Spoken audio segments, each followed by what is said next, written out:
오늘 은혜 받으실 하나님의 말씀은 시편 50편 23절 말씀입니다. 시편 50편 23절의 말씀을 다 같이 합독하도록 하겠습니다. 감사로 제사를 드리는 자가 나를 영화롭게 하나니 그의 행위를 옳게 하는 자에게 내가 하나님의 구원을 보이리라. 아멘. 자, 저는 오늘 우리가 감사해야 될 이유가 과연 무엇인가 좀 살피는 그런 시간을 갖도록 하겠습니다. 첫째, 하나님이 우리를 만드셨기 때문에 우리를 지으심 받으신 그 하나님 앞에 나의 생애가 지속되는 순간까지 끊임없이 찬송을 부리고 감사해야 될 것이다. 여러분들, 박쥐에게 이 소너 시스템, 이 음파 탐지 기능이 있어요. 귀가 이렇게 탁 해가지고 입에서 찍찍 하면은 그 음파가 저쪽에 갔다가 부딪히는 것을 감지해서 캄캄한 동굴에서도 수천 마리가 같이 있는 동료들이 있는 곳에서도 자기 자신이 쏘았던 그 음파를 반사해서 구별할 줄 아는 그런 놀라운 능력이 있어요. 배경 소음의 2000분의 1 정도밖에 되지 않은 희미한 그런 신호가 있다 할지라도 이 머리에 있는 1g도 채 되지 않는 그런 청각기 기능 시스템을 통해서 자기의 신호를 구별해서 전방 30m 앞에 있는 초파리를 판별해서 1초에 4 내지 5마리를 타타타 잡아먹는 놀라운 능력이 그에게 있다. 박쥐는요, 곤충을 잡아먹는 박쥐가 있고 동물을 잡아먹는 박쥐가 있고 물고기를 잡아먹는 박쥐가 있고 또 과일을 먹고 꿀을 먹는 박쥐가 있어요. 이렇게 많이 틀려요. 그런데 그 박쥐의 종류에 따라서는 화석이 달리 발견이 되지만 같은 종에 따라서는 1억 년 전이라고 추상하는 그때 당시의 박쥐의 모습과 지금의 모습이 하나도 틀린 게 없다. 1억 년이라는 세월은 긴 세월이에요. 충분히 그들의 말로 의하면 진화가 될 수 있는 그런 시간이에요. 하나도 진화가 안 돼 있어요. 제가 늘 말하지만 쥐로부터 박쥐까지 진화가 되었다면 1억 년 동안에 진화되는 흔적들이 있어야 할 거 아니에요. 쥐가 산에 올라가서 날고 싶다 이래가지고 그냥 여기 조금 나온 그 진화 흔적이 지금 있는 쥐 숫자보다 지금 있는 박쥐 숫자를 다 합한 것보다도 훨씬 더 많다. 그런데 단 한 마리도 발견되지 않았어요. 그래서 쥐는 쥐고 박쥐는 박쥐야. 자, 이 물고기의 눈동자는 이렇게 수정체가 고정이 되어서 초점을 맞출 때는 마치 카메라 같이 앞으로 갔다가 뒤로 갔다가 하면서 초점을 맞추는데 반면에 우리 인간의 눈은 수정체가 딱 고정되어 있지만 두꺼워졌다가 얇아졌다 하면서 앞으로 갔다 뒤로 갔다 하지 않고 두꺼워졌다 얇아졌다 하면서 초점을 맞추는 그런 기능이 우리에게 있어요. 이 눈 안에 땀샘이 있다는 것이 최근에 와서 발견되었어요. 눈이 열이 오르면은 그걸 식히기 위해서 물이 이렇게 나와요. 온도 조절을 하게 돼요. 그리고 이 눈은 내 의지로 깜빡거리는 것이 아니라 자율신경에 의해서 내가 느끼기도 전에 필요하면 깜빡깜빡거려요. 뭐가 날라올 때 날라오는구나, 내 눈이 좀 상할 수 있겠구나 생각이 들어가지고 눈을 깜빡하는 게 아니라 생각도 하기 전에 이 눈이 벌써 깜빡거리는 거예요. 그러니까 눈 작은 사람보다 눈 큰 사람이 더 위험한 거예요. 이만큼 길게 내려가야 되니까. 왜 내가 유리문에 부딪혀도 눈이 작았으니까 내가 빨리 이렇게 하고서 이렇게 덜 다쳤지, 눈이 컸다면 이거 내려오는 속도 때문에 다쳤을 것 같아요. 자, 항상 2초 내지 10초 안에 한 번씩 깜빡거려서 어떤 기후에도 내 눈 꺼풀에 성에가 끼지 않아요. 항상 물기로 촉촉하게 적셔 놓습니다. 그런데 이 머리털과 이 눈썹과 이 속눈썹 이 거리가 10cm 안팎이에요, 다. 그렇게 짧아요. 근데 여기서 머리카락이 자라는 속도와 눈썹이 자라는 속도와 속눈썹이 자라는 속도가 다르고 그 길이도 달라요. 수명도 달라요.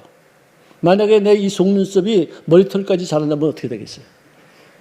이렇게 내려와가지고 밤늦게 잘라야 될 거 아니에요. 밤늦게 잘라야 될 거 아니에요. 이렇게 갖다 붙이는 게 아니라 잘라야 돼, 이제는. 계속 자라면. 근데 어느 정도 자라다가는 빠져요. 그 다음에 또 나오고. 이 눈썹도 마찬가지예요. 이 머리칼도 마찬가지예요. 수명이 있어요. 머리칼은 한없이 자라지만 또 빠지기도 하고, 자라지만 빠지기도 하고. 그래서 이렇게 유지가 되는 거예요. 이게 어떻게 이렇게 이루어질 수가 있겠냐. 모든 자연의 생명체, 그 다음에 그 생명 속에, 새 속에 있는 세포, 그 속에 있는 DNA, 이게 다 선물이에요. 내가 만든 게 아니라니까요. 내가 성격이 이루고 싶어서 태어난 게 아니에요. 이렇게 정해진 거예요. 구원도, 천국도, 영생도 모든 것이 다 하나님이 나에게 주시는 은사요, 선물인 줄로 믿으시기를 바랍니다. 그래서 이사야서 55장 12절에 보니까 너희는 기쁨으로 나아가며 평안히 인도함을 받을 것이며 산과 언덕들이 너희 앞에서 노래를 바라고 들의 모든 나무가 손뼉을 칠 것이다. 나무들이 손뼉을 친다는 것은 어떻게 보면 시적인 어떤 표현이라고도 말할 수 있겠지만, 문학적인 표현이라고 말했지만, 손뼉을 친다. 이건 영적인 창조주를 향해서 흔들면서 감사하고 찬송 부르면서 손뼉 치는 어떤 그런 표현이 아닌 것인가 생각을 해보았습니다. 어쨌든 우연이라고 볼 수 없는 그 복잡한 그 속에도 질서정연한 그런 DNA의 배열을 볼지인데, 이것은 정말로 우연치 않게 어떻게 이런 정교한 게 생길 수가 있겠는가. 영계를 망라해서, 물질계를 총망라해서 천사들과 우주와 삼라만상 모든 것이 다 하나님에 의해서 창조되었다는 것이 이제는 과학자들에 의해서 증명되고 있다는 것입니다.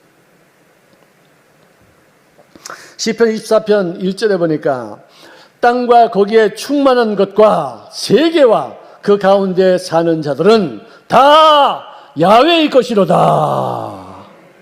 요한복음 1장 3절에 보니까 지은 것이 하나도 그가 없이 된 것은 없느니라. 모든 삼라만상을 다 만드신 다음에 맨 마지막에 만든 존재가 우리 인간이에요. 왜 하나님 우리를 좀 미리 좀 만드시지 왜 맨 마지막에 만드셨습니까? 하지만 인간을 사랑해서 인간이 살 수 있는 모든 구비된 조건들을, 자연 환경들을 완벽하게 다 만들어 놓고 인간이 행복하게 조금 더 부족함이 없이 완벽하게 살 수 있도록 하기 위해서, 그러니 인간을 얼마나 귀히 여기고 얼마나 사랑하고 얼마나 존귀히 여겼으면 그랬겠는가 하는 그런 생각을 하게 되는 것입니다. 인간을 만드실 때는 하나님이 먼저 땅에 있는 흙으로 사람을 지으신 다음에 거기에 생기를 부어 놓으시니 사람의 생명이 되었다.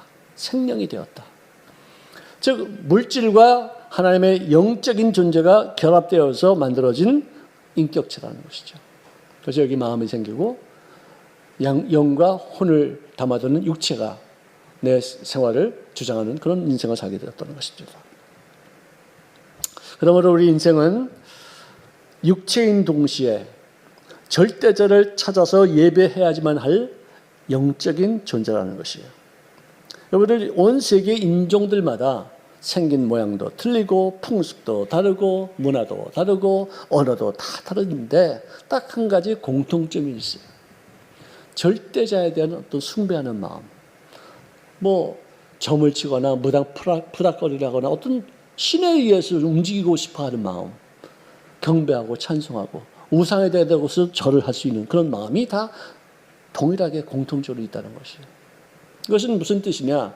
우리가 원래는 하나님과 더불어 나를 만드신 분과 더불어 교통하게 되었는데 죄를 짓고 나서 에덴 동산에서 쫓겨나갈 때 우리들이 이 영혼이 죽은 바 되어져서 흔적만 남았기 때문에 참 하나님에 대한 갈급함을 이런 식으로 표현하는 것이 아닌가 하는 어떤 그런 연구가들이 발표되어 있는 것을 우리가 알 수 있습니다.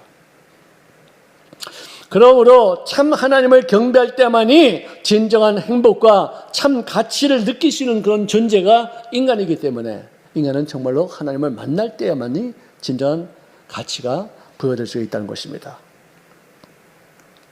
여러분들 한자를 가만히 보면은 이 한자는 크리스찬이 만들었지 않으면은 어떤 창세기에 있었던 에덴 동산의 스토리를 아는 사람들이 만들어 놓지 않고서는 있을 수 없을 만큼의 그런 절묘한 성경적인 어떤 모습으로 나타나고 있어요. 여러분들 금할 금자를 보면은 나무 둘에다가 그다음에 볼시자가 있어요. 그렇죠? 네? 몰라요? 통 몰라? 중국에서 제일 무식한 사람 이름이 통 몰라. 통 몰라. 자, 나무 둘에다가 볼시자를 쓴 것을 금할 금자라고 그래요. 그렇죠? 근데 왜 이 볼시자는 하나님과 연관된 어떤 것을 볼 때 전부 다 이 볼시자가 나와요. 복할 때도 복자가 나오죠. 또 뭐 있나? 신할 때도 그게 나오죠. 그죠? 영적인 어떤 그런 이야기를 할 때 곡시자가 나오는데 왜 두 나무를 보는 것을 하지 말라고 말하는 금이라고 금지할 금을 썼을까? 생각해 봐야 될 거 아니에요. 하나님이 금하신 두 나무가 뭐예요? 첫째 선악을 알게 하는 나무예요. 보지도 말라고 그랬어요. 그 다음에는 죄를 짓고 나서 영생할까 봐 두려워서 생명나무에다가 두루 쥐를 쳐서 불로 이렇게 두루마려서 사람들이 접근하지 못하게 했던 그 두 나무가 에덴 동산에 나와요. 이것을 보는 것, 이것을 가까이 하는 것을 금한 것. 그게 금죄예요. 그 다음에는 우러러 볼 금자가 있어요. 고개를 쳐들 금자가 있어요. 근데 그것은 그 금할 금에다가 사람 인자를 써붙였어요. 이 금지한 것을 사람이 어떻게 해서 우러러 봤다 이거예요. 바라봤다 이거예요. 먹기에도 좋고 보기에도 좋고 탐스럽게 할 만큼 지혜로운 어떤 그런 열매로 이렇게 보게 됐다 이거예요. 아니 왜 우러러 보는데 금할 금자에도 사람 인자를 써야 돼? 그거 하지 말라고 그랬거든. 근데 그걸 봤거든. 참 진짜 이거 너무 기가 막히지 않아요? 그 다음에는 두 나무에다가 여자가 들어가니까 탐할 탐자가 돼. 탐할 람. 네? 아니 왜 여자가 들어간다고 왜 탐이 왜 생겨? 먼저 그 여자가 쳐다봤거든. 네? 그 여자가 더 끼니까 그게 탐할 탐자인 거예요. 탐스러우니까. 그래가지고 그 죄가 시작된 거 아니겠어요? 그 다음에 만질 가까이 할 마는 저렇게 이거 가릴 엄자 밑에다가 나무 둘을 넣고서 손을 냈어요. 몰래 그 두 나무에다 손대지 말라 이거야. 손댔다 이거야. 네? 이게 마귀 맞자예요. 아니죠. 가까이 할 맞자예요. 그 다음에 마귀 맞자는 가릴 엄에다가 나무 두 개에다 귀신 귀자를 썼어요. 이게 마귀야. 몰래 네가 두 나무에다가 유혹하려고 너 거기 가 있었지. 그거예요, 그거. 어떻게 이럴 수가 있어, 그래? 그래서 저도 분명히 내 자신을 내가 살필 때인데 예수 믿기 전과 믿고 난 다음의 상황은 예수 믿기 전에는 나는 완전히 귀신에게 속아 살았다는 거예요. 하나님 안 계시다. 네 마음껏 살아라. 네 뜻대로 네가 원하는 바대로 살아라. 어떤 모습도 괜찮다. 그래서 속아가지고 내가 지옥 가는 것조차도 깨닫지 못하는 그런 어두운 그런 암흑 속에서 살았었어요. 내 자신도 못 보고 주변 환경도 못 보고 앞으로 되어질 일도 못 보고 그런 상황으로 우리가 살았었어요. 자, 그랬는데 고린도후서 4장 6절에 보니까 어두운 데서 빛이 비치라 하시던 그 하나님께서 다시 말해서 창세 때 혼돈과 무질서와 어둠이 암흑이 가득 찬 그런 지구 위에 하나님이 제일 먼저 하신 말씀이 빛이 있을지어다 하시던 그 하나님께서 예수 그리스도의 얼굴에 있는 하나님의 영광을 아는 빛을 우리 마음에 확 비춰주고 나서 그 다음부터 우리들이 세상을 분별하면서 볼 수 있게 됐다. 모든 죄악의 근원이 어디서부터 왔는가? 모든 슬픔과 고뇌와 염려와 근심 그리고 모든 악, 모든 더러운 이런 것들이 다 어디서 왔는가? 이게 보이는 거예요. 이제. 너희가 전에는 어둠이더니 이제는 주 안에 빛이니라. 할렐루야. 우리가 그동안 우리가 어둠이었었어요. 어둠인지도 모르고 있었어요. 근데 갑자기 함중에 빛이 팍 들어오니까 갑자기 나의 모습이 보여지게 되어지고 이 주변이 얼마나 더러웠던 곳인가, 내가 이렇게 더럽고 추악한 곳에 있었던 것인가를 깨닫게 되어지고 나를 용서하시고 나를 씻어주시고 나를 깨끗하게 만드신 주님 앞에 나아가 구원받는 역사를 이루게 된 줄로 믿으시기 바랍니다. 기독교는 아브라함의 혈통을 통해서 우리에게 전래되는 종교입니다. 우리 한국은 기독교가 들어오기 전에는요, 조상의 묘자리를 잘 쓰면은 훌륭한 인물이 나고 복을 받는다 해가지고 풍수지리에 아주 그냥 아주 뭐 이거 하는 그 뭐 지관이라는 사람들을 통해서 그걸 다 보고서 좋은 데를 갖다가 묘지를 썼어요. 자, 그래가지고 제사를 드리고 그랬는데 그렇게 해서 지난 500년 동안만 얘기해 보세요. 무슨 인물이 나왔어요, 우리 한국에? 예? 정말로 제가 역사적으로 이렇게 볼 때 한국의 위대한 인물은 세종대왕과 이순신 이 두 정도밖에 안 돼요. 인류 역사에 공헌한 사람은 아무도 없었어요. 그냥 지지고 볶고 그랬죠. 토정비결, 밤낮 음력설만 되면 토정비결 그 책 갖고서 그거 보고서 그냥 찢어서 돌아다니면서 다 논아서 보게 되고 지고 사주팔자 보고 궁합이 어떻다, 손구방이 어떻다, 겉궁합이 어떻다, 난 뭔지 무슨 말인지도 몰라.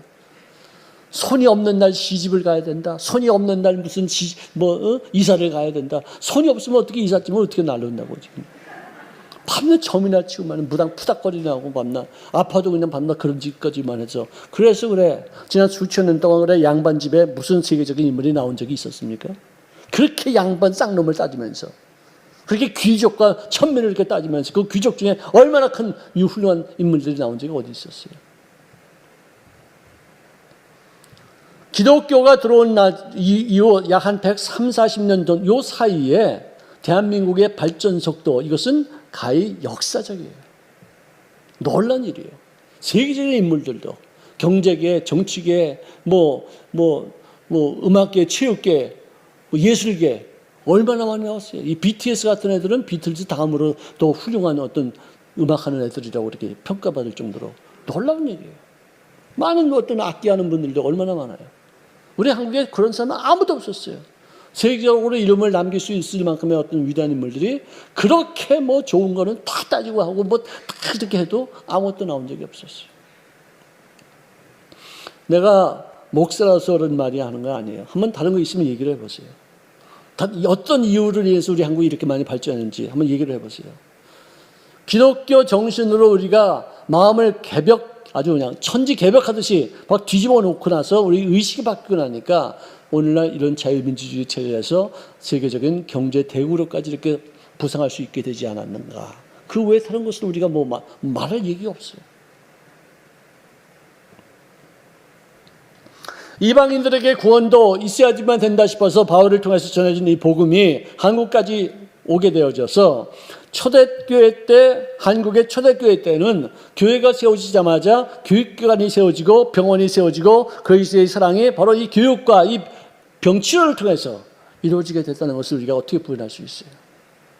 배제학당, 유아학당, 연수대학교, 세브란스 병원, 전주 예수병원, 그 외에도 수도 없이 많은 교육기관과 이 의료기관들이 생겨져서 한국이 문명화되어지고 또 개발되어지고 또 눈이 띄우는데 얼마나 많은 혁혁한 공을 세웠어요. 한국의 조선의 여자들은 진짜로 인간 이하였었어요. 기독교가 들어와서 이 사람들도 사람이다, 구원받아야 된다, 인격적으로 대우받아야 된다 해가지고 확 뒤집어져서 요즘은 너무 많이 뒤집어져서 남자들이 벌벌 기어다니는 그런 시대가 됐어요. 이제 그것도 또 뒤집어지면 이제 평평해질 것 같아요. 이제 그때 가서. 제가 몇 년 전에 한 10년, 20년 됐나 벌써 사할련에 거기 가서 조선족한테 이제 제가 서울에서 오는 목사라고 그러니까 이제 상도 차려주시고 음식도 이렇게 대접을 받았는데 그분이 식사를 하다 말고 갑자기 그래요. 공산 정권 때가 더 좋았대. 깜짝 놀랐어요. 왜 그러냐 했더니 그때는 사회주의 국가라는 것을 인정만 하면은 배급이 다 나오고 웬만한 거 정부에서 배급 다 줬다는 거예요. 사할린에서 모스크바까지 비행기 타고서 갈 때 30불이면 갔대요. 근데 지금은 300불 줘도 안 되고 한 1000불을 더 줘야만 되는데 이거 어떻게 된 거냐고 막 그러는 거예요. 야, 그래서 내가 참 바보 같은 사람. 마치 출애굽하고 나서 가나안 땅으로 가면서 광야에서 원망하고 불평해서 뒤로 다 가서 광야에서 죽었던 그런 이스라엘 백성들하고 똑같아. 얼마나 자유가 중요한지, 얼마나 자기의 어떤 개성을 갖다 나타낼 수 있고, 종로로 타지 않아도 되고, 내가 마음껏 나에게 주어진 그런 달란트를 활용하고, 나에게 주는 그런 꿈을 이룰 수 있는 어떤 삶을 산다는 것이 좀 힘들어도, 좀 맨 처음엔 좀 어려워도, 경쟁심이 있어야 되고, 그렇지만 내가 애쓴 것만큼의 그 보상이 반드시 나에게 오고, 내가 남들에게 나눌 수 있을 만큼의 넉넉한 인생을 살 수 있게 하는 그런 근본이 자본주의 체제 속에 있는데, 이게 완벽한 건 아니지만, 공산주의, 사회주의보다는 훨씬 더 낫다는 게 역사적으로 증명이 됐는데 어떻게 또 돌아가겠다고 어떻게 말하는가, 그런 생각이 들었었어요. 애굽으로 돌아가자 했던 이스라엘 백성들의 원망과 불평과 탄식은 마귀를 찬양한 것이었습니다. 나는 그래서 원망 불평하기가 싫어하는 것이 뭐냐, 내가 하나님 찬양하고 하나님께 감사하는 것도 내가 부족한데 어떻게 내가 원망하면서 불평하면서 마귀 좋은 일을 내가 할 수 있겠느냐, 난 그게 싫은 거예요. 그런 찬양, 마귀를 찬양하면 하나님의 눈에는 연기가 되는 거예요. 연기가. 맵다고 해서 야 빨리 나가라. 비켜라. 비켜. 여기를 정리해 보니까 잠언서 22장에 하나님이 노하기로 예정된 인생들은 유혹을 받아서 넘어지게 만든대요. 유혹을 받아서 넘어져서 하나님이 노하시는 것이 아니라 노하기로 예정된 인생이 유혹받아가지고 넘어지게끔 만드시는 하나님의 계략에 들어간다는 거예요. 정말 무서운 얘기예요. 내가 실수하고 넘어지고 죄를 지었다 할지라도 나를 보호하시고 끝까지 나를 놓지 않으시겠다고 말씀하시는 것이 내게 임해야지. 아니 내가 하나님 보시기에 어떻게 잘못됐기에 나를 갖다 멸망시키기 위해서 유혹에 빠지게 하시는 그런 일에 내가 참여할 수 있겠느냐 이거죠. 감사로 제사를 드리는 자가 나를 영화롭게 하나니 그의 행위를 옳게 하는 자에게 내가 하나님의 구원을 보이리라. 여기서 나오는 그 구원은요, 내가 죽은 다음에 내 영혼이 천국에 가서 구원받아 영생 누리는 것, 그것만이 아니라 whole man salvation, 즉 전인 구원이에요. 이 땅에 사는 동안에 가난으로부터 내가 구원받고, 저주로부터 내가 구원받고, 질병으로부터 내가 고침받고, 모든 인간관계에 나쁜 그런 어떤 서로 다툼을 통해서도 내가 구원받아서 서로 화목하게 되는 삶이 우리에게 펼쳐지는 것, 이게 다 구원에 다 포함되는 것이에요. 그래서 예수 믿으면 잘 되는 이유가 그거예요. 자, 이 미국에는 1년에 한 번씩 추수감사절이 되면은 Redeem Turkey in Thanksgiving Day라는 어떤 그런 말을 통해서 대통령이 1년에 추수감사절 때만 소모되는 4,500만 마리의 칠면조 중에서 한 마리를 택해서 사면을 해주는 그런 풍습이 있어요. 사면이라는 게 뭐냐면은 식탁에 올라가지 않는다 이거예요. 죽을 때까지 살려두겠다는 이거지요. 늙어 죽을 때까지. 근데 그런 것을 우리가 사면이라고 말하지 않습니다. 기독교적인 사면은 뭐냐면은 나를 살려주시되 내가 죽어야 될 만한 죄값을 누군가가 대신 지불해야지만 돼. 그냥 살려주지 않아요. 왜? 공의로우신 분이기 때문에. 누군가가 내 죄를 대신해서 심판받았다면 오케이. 바로 예수님이 십자가에서 못 박혀 죽으신 그 이유가 바로 내 죄를 당신이 담당하기 위해서 죽으신 거예요. 그래서 죄값을 자기 생명으로 치르셨어요. 갚았어요. 내가 이뤄놓은 공로를 너 믿기만 하면 너 구원받아. 이것이 기독교의 핵심이에요. 그래서 그 은혜가 너무나도 감사해서 하나님의 성향으로 지음받은 인생이 그동안에 마귀에게 잡힌 바 되어서 마귀의 성향으로 살았던 삶이었지만 저는 주님의 성품을 닮아가고 회복하는 어떤 여생을 살게 되는 것입니다. 또 우리가 감사해야 될 이유는 하나님의 나를 복덩이로 만드셨어요. 할렐루야! 할렐루야! 정말 그래요. 내가 옛날에는 받는 것을 기뻐했는데 지금은 나눠주는 기쁨이 얼마나 더 큰 것인가를 알게 되었어요. 지난번에도 우리가 김장을 3,000포기를 만들어서 나눠줬어요. 참 즐거웠어요. 행복했어요. 각 국회의원들이 서로 정쟁하던 사람들이 와서 악수하고 서로 화목하게 지내고, 뭐 작년에는 정말 와서 또 막 범벅을 막 했지 않았습니까? 올해는 코로나 때문에 이미 만든 것을 나눠주는 행사가 끝났지만 뭐 구청장님, 뭐 농협에서 또 삼성에서 KBS에서 또 어디야 저 국민일보에서 와가지고 그냥 화목 분위기예요. 그냥 서로 얼마나 신나는 거예요 이게. 참 즐거웠어요. 여러분들 뇌사 상태에서도 심장만 뛰면은 생존하는 것으로 여깁니다. 그만큼 이 심장은 중요한 인체기관이에요. 근데 심장 전문 병원을 건립하기 위해서 우리가 성금을 모아서 북한에 병원을 짓다가 어떻게 일이 잘못돼서 지금 공사가 중단된 상태인데 북한 동포들에게 그리스도의 심장을 전할 수 있는 계기가 되기 위해서 우리가 시작한 것이니만큼 지금 당장 건축이 중단됐다 할지라도 언젠가는 다시 그것이 회복되어져서 아름다운 큰 심장병원으로 이렇게 건립되는 모습을 꿈꾸면서 감사하고 찬송해야 되지 않겠는가. 이것이 다 열매예요. 기독교인들이 맺는 열매예요. 학교, 병원, 그리고 구제사업 이런 거 다 열매예요. 이런 것을 우리를 통해서 이룬 것 때문에 우리가 감사할 수 있는 것입니다. 히브리서 13장 15절에 보니까 우리는 예수로 말미암아 항상 찬송의 제사를 하나님께 드리자. 이는 그의 이름을 증언하는 입술의 열매니라. 내 입술을 갖고 쓸데없는 말 하지 말고 정말 예수님의 이름을 찬송하는 내 입술의 열매를 통해서 보다도 가치 있고 의미 있는 인생을 사는 것이 더 좋지 않겠는가. 그런 뜻인 것입니다. 내가 병들었을 때에도 또 고난과 역경 중에서 내가 힘들어할 때에도 내가 욕먹을 때에도 외로울 때에도 심지어 죽을 때까지도 하나님께 찬송하면서 주님 앞에 나가는 인생을 사는 것을 내가 목표로 삼아야 되겠다. 이렇게 생각하는 것입니다. 우리 마음을 주장하는 그리스도의 평강이 있으기를 주의 이름으로 축원합니다. 고난 중에도 현재 겪는 역경보다 더 큰 영광이 다가올 것을 볼 수 있는 그런 믿음이 있을 때 우리는 감사할 수밖에 없어요. 여러분들, 우리 뇌파가 명상할 때 안정적으로 착 가라앉는데요. 또 요가할 때 또 뇌파가 착 가라앉는데요. 그런데 그것보다도 몇백 배 더 강력한 뇌파를 착 가라앉힐 수 있는 어떤 그런